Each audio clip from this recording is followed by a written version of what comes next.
That's so, Walter? Yes, Father. The boy will be rewarded. Well, he's a good boy. And he's bright. If I could afford it, I'd send him to a school like Harvard. I guess I've mentioned it before. Many times.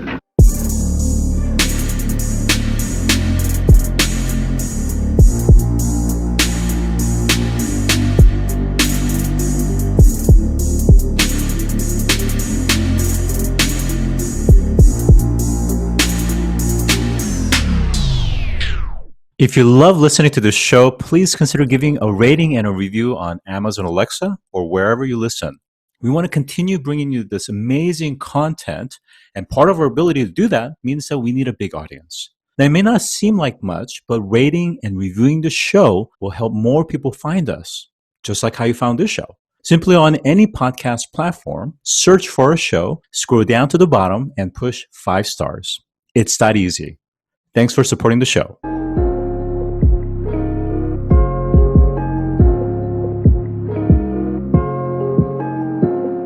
Today, I'm joined by Gianna Stanley, who is a professional chef, food photographer, and educator. I am very excited to have you on the show today. Thank you. I'm so excited to be here and to have a great conversation with you about sustainable eating. Now, here's a fun fact, is that I think for those of you that only know you in the context of cooking, is that your prior life was that of, again, I think you were educated in business and statistics, but you're a data analyst. So I got to believe, is this what happens when you do statistics and data? You switch careers? Yeah, it's funny because there's very few people left at my original career that I started with. I think it's something that kind of, that curiosity for learning, I think helps propel people towards potentially different careers. Once you kind of get that background in data, it's for a very specific mind to do that for your whole life and to not kind of see that there might be something more out there that could, really bring out your passions. Well, you have to tell us about that kind of, tipping point in terms of both the impetus, but also, was cooking something that was always a passion of yours and you just wanted to take it to the next level? What was kind of the reasoning and circumstance? So I was in my job for about 4 years, and it was, something that I really loved. Like, I love math. And, as we'll talk later in our conversation, a lot of the work that I do now is actually data driven. But, working about 60 to 70 hours a week when you're not passionate about it can be really taxing. And I hit a point where, I was cooking every night when I got home. And to be honest, I wasn't even sure initially when I left my job at the consulting firm if I wanted to go into the culinary realm. I actually just knew that continuing on my current path was not what was, it wasn't driving me every single day. I wanted to give back in some way. And when I first left my job, I was actually applying to a lot of companies, nonprofits, to do, donor relations. I just wanted to do something to give back beyond just doing a ton of Excel spreadsheets and, running analytics on survey data and informing my clients about how to make their decisions. I didn't feel like there was a lot of purpose there. And so I ended up leaving without a plan, and I volunteered at a day shelter kitchen up in Boston while I was figuring out my next step. And that was where I really fell in love with cooking, and I knew that that was the path for me. Well, something that I learned in life is that there are 2 things that makes just about everyone smile. One is sailing, and the other one is food and beverages. Something about those categories, it just brings out just joy, right? I mean, when's the last time you prepare something for someone and, they're going to be delighted, right? And then certainly they're satiated afterwards and just feel really, full in so many ways from not just anatomically, but just spirits-wise. I think food is so symbolic of a community or tribe or relationship. It's really core of it all. And it's interesting because it stitches elements of what you have done and what you have interest, which is the data is very much within the chemistry and the recipes of these cooking, these recipes, but also this notion of caring and serving, which is this kind of built-in hospitality, and that's really what cooking and the restaurant business is all about, right? Absolutely. And, to your point, recipes really are just a formula, same thing as, a formula that you create within Excel. It's something that it's there, it's something you can rely on. And, even if there's something that goes slightly wrong, you're still going to get a delicious meal out of it. That's what I tell my clients who I'm teaching how to cook all the time is, there's a little bit less pressure on cooking than there is, creating a spreadsheet of numbers. And like you said, there's always a smile, whether you're smiling while you're cooking, whether you're laughing because something got burned, and then you smile because you taste it and it still tastes delicious, even though it's a little bit bitter. So yeah, that I feel that a lot. Well, I think in my case, the days that I announce to my family that it's my cooking night, there's a lot of uhs and oh no, not again. So I guess maybe I need a little bit more precision in my approach. Potentially. Let me ask you, because I think after your training, you worked at Blue Hill, which is a very prominent restaurant in New York, Yeah. under Chef Dan Barber. And if you could just kind of help us, because I think, we have kind of a romantic notion of what a kitchen is like in this kind of context, but behind the scene, give us a sense of kind of the intensity as well as the constant pressure, both from a perfectionism, but also this constant pressure to also innovate as well. Yeah. So, that was honestly one of the greatest experiences of my career was working at Blue Hill. It was extremely intense physically, emotionally. You have 14 or 12 to 14 hour days for 5 to 6 days a week. You don't, sometimes your next day off could be someone's sick and they need you to come in. So, that rest isn't necessarily guaranteed. There isn't that time for self-care that, you get off of work at 7 p.m., you get to go home, make a meal. You're getting off at work anywhere between 1 a.m. and 4 a.m. and maybe the pizza place nearby is open, maybe it's not. And, I think the most challenging part about working in the restaurant industry is really that physical strain beyond what most people deal with on a day-to-day basis. And it was something that I really wasn't aware of. In culinary school, it's tough. It is, going from working at a desk job to doing culinary school 5 days a week for 5 hours a day.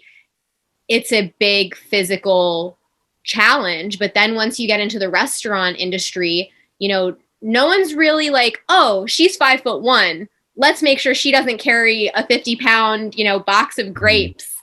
Like, it's like, no, you need to go bring those grapes downstairs. If you fall down the stairs, which I did in my first week, you got to pick everything up and pretend it didn't hurt. And, I had a lot of support. It's kind of a joke, I did fall down the stairs, but I was okay. What I learned about that was really just, if you push yourself, you will be able to do what you set your mind to, and you will be able to persevere through any physical challenge. And that kind of brings up confidence to excel in other parts of, the process, which is, organization is a huge part of the process. Cleanliness is a huge part of the process. Relying on team members is a huge part of the process. And, in previous jobs, I was working on teams in consulting. We had a team of people that would eventually present, our deck to a client, but it was more of a handoff. It wasn't a physical asset that you're creating to go out in 2 minutes alongside another dish that's on the hot side, that if they aren't ready at the exact same time, we're going to have a dumpster fire here. And, what I learned there too, to your asking about innovating in the kitchen, is it's incredible to see the work that Chef Dan is doing. He goes beyond just what most chefs do. He is a farmer as well. He really understands the crop and the seasonality. And that was what sparked my interest in sustainability, was reading his book and learning about how you really need to nurture the soil if you want it to be there for a long time.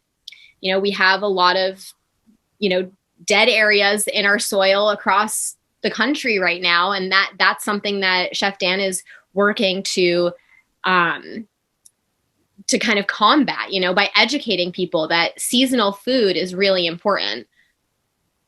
So I want to come back to seasonal food in just a few minutes, but just to kind of close out on just the intensity that you're talking about in terms of working in a really high caliber restaurant is, for most of us, I think if we work beyond kind of the 45, 50 hours, we naturally complain. The kind of work schedule that you're talking about is like 120 hours a week. And on top of that, it's physical, standing, moving, active work, and there's high pressure.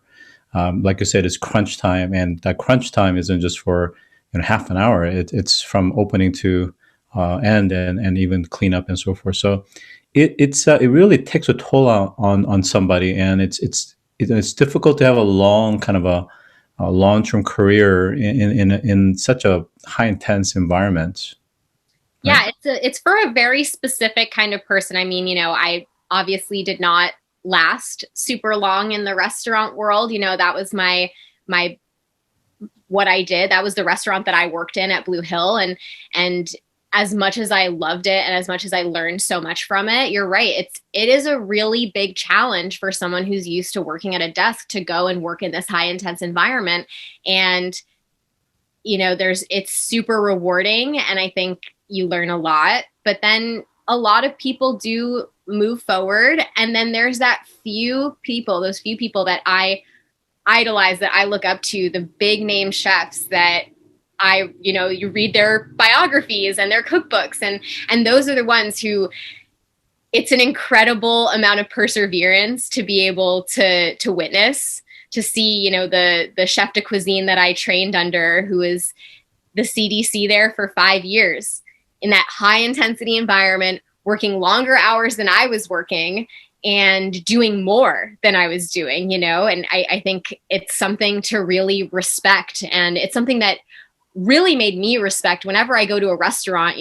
I'm never like, hey, where's my dinner? Like I am so patient now when I go to eat out, because I know what's happening behind the scenes. Yeah, it really is. It's like running a marathon on a daily basis. It's got to be exhausting. Let's talk a little bit about how you've transitioned to more being a kind of a private chef. And I think you have working for Rachel Dory, founder and CEO of Daily Harvest, for instance. How is being a private chef vastly different from working in this kind of restaurant experience that we just talked about? What I love about being a private chef compared to working in the restaurant is the amount of control that I have over my circumstances. There's a lot more planning that I can do and a lot less that can go wrong. So it's a lot more self-managed. I have control over the purchasing, which also kind of relates to, I can decide where we want to source our food from, and I can inform on that to my bosses, the people who hire me. And it pushed me out of my comfort zone in a different way than I imagined. I think I was ready for the tactical parts of being a private chef. When you work in a Michelin star restaurant, like you learn how to be a cook, and you learn how to deal with these different kind of the more technical side of being a chef. But, working within food preferences is actually really interesting, because, you're cooking for 4 people versus, 120 people who are not going to come back tomorrow and eat again. I had to every single day make some really exciting food, which it's a lot of vegetables. So for that to be exciting for a 3 and 5-year-old was a lot. So I had to really make fun shapes with foods. It was a strange challenge, because it just pushed me out of my comfort zone mentally, more so than the physical side of the restaurant world. So I think the takeaway that I got from parents, us parents, was that if you have little kids who love, I mean, really hate vegetables, the solution is to get a private chef. Yeah. Well, then also too, if they don't like it, then you just blame the chef. It's challenging. I mean, I think there's a lot of other dimensions that probably we don't talk about often. Is certainly in some cases, a lot of the private chefs are working for a family office or family principal type of an environment, and so you naturally kind of get pulled into some of the family dynamics as well, which again we're not going to go into just today, but just to put it out there that there's a lot of other complexities that's different from a restaurant, but nonetheless challenging. So. Hmm. Yeah. I want to go back to the seasonal and regenerative farming aspects and then sustainability. So I think for most of us, we're consumers, but from your point of view, you're a curator, you're essentially a food architect. How can your decisions and ultimately that gets translated into your blog, your recipe books, and other things of content? How can that influence the impact that we can have around addressing climate crisis? So our food that we consume is responsible for 26% of carbon emissions. And that's not including any sort of food waste. That is literally just the production, transportation, and packaging of the food that we eat. And so thinking about that, that's a quarter of all carbon emissions. And so my goal with educating people, with creating recipes and curating, my, like you said, my blog is really to give people the tools that they need to make smart decisions. It's something that you don't learn in school about our food systems. You don't learn that even in college, unless you're really you really want to learn about it. That information isn't super accessible to everyone. And my hope is that I would like to make it easier for people to make those educated decisions. Because if you don't know that there's an alternative that can taste the same, act the same when you're cooking it, and I'm not even just talking about solely plant-based vegan stuff. I'm talking about, every single type of vegetable, meat, whatever. There's always something that can be tweaked or swapped to make it a little bit more sustainable. And yeah, my hope is just really to help set people up with the tools so that they can make educated decisions. Yeah, I think you bring up a really good point, which is around notion of substitutes and options. I think many times what happens in a kind of a climate change narrative or sustainability narrative is it becomes very much kind of a mutually exclusive, clear demarcation around no meat, you have to be full vegan. And I think it's a bit of a turnoff for some people where, they want to have certain degree of moderation, but they're not looking for a complete abstinence from, meat, for example. So talk about some of these, potential things that, some very extreme people would be against. Let's say, for example, dairy and meat and some of these things that's having an impact in terms of greenhouse emissions, as well as even contamination of water sources and E. coli being found in lettuce and cabbage. Yeah. So, some of those swaps can be the one thing that I kind of try to do with clients is really just identifying patterns first. And then we talk about those kinds of changes they can make. As an example, ground beef versus ground poultry. That's usually the first thing I start with for people who are not interested in becoming vegan, not interested in cutting out meat, I'm totally for that. I really did not like vegetables before culinary school. I was totally turned off by them. I was like, I don't know how to cook them, so I'm not eating them. And I completely understand that perspective. But something as simple as, switching that out for like a meatballs or lasagna or bolognese has a huge, huge impact. The cows per pound of meat produced take up so much more land and water, and they produce more methane. So if you're thinking about something really easy that you can do, just once a month, buy ground turkey instead of buying ground beef or pork.